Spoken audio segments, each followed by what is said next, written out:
వికారాబాద్ జిల్లా పరిగి మున్సిపాలిటీ పరిధిలోని టీచర్స్ కాలనీలో దొంగలు బీభత్సం సృష్టించారు. వరుసగా 5 ఇండ్లు తాళాలు పగలగొట్టి చోరీకి పాల్పడ్డారు. తాళాలు వేసి ఉన్న ఇంట్లే టార్గెట్ గా దొంగతనాలకు పాల్పడ్డారు దొంగలు. మొత్తం 10,000 నగదు చోరీ కాగా బంగారం విలువ తెలియాల్సి ఉంది. దొంగతనానికి సంబంధించిన దృశ్యాలు సీసీ ఫుటేజ్లో రికార్డ్ అయ్యాయి.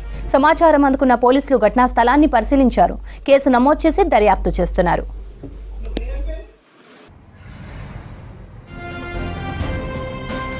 నేను లాకు పోయింది.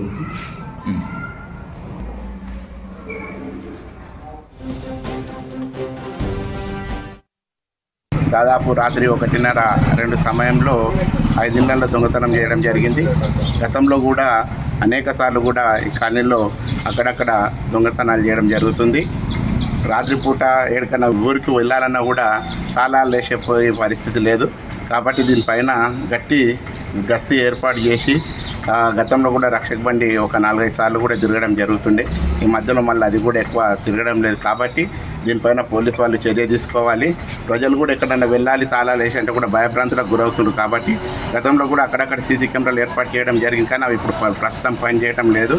గట్టి సీసీ కెమెరాల్లో ఏర్పాటు చేసి గట్టి బందోబస్తు ఏర్పాటు చేయవలసిందిగా కోరుతున్నాం. అదేవిధంగా ప్రజలకు రక్షణలో భాగంగా ఇక్కడ దాదాపు పోయినసారి సమ్మర్లో కూడా ఒక 2 ఇండ్లు రాత్రి 1:30కు సీసీ కెమెరాలో ఫుటేజ్లో కూడా రికార్డ్ అవ్వడం జరిగింది. ఒక 2 వ్యక్తులు ఇళ్లలో దొంగతనం ఈ విధంగా వరుసగా చోరీ కావడంతో కాలనీలో ఉన్నటువంటి జనాలు భయభ్రాంతులకు గురవుతుంది. కాబట్టి దీనిపైన పోలీసు వాళ్ళు కఠిన చర్య తీసుకుంటారు.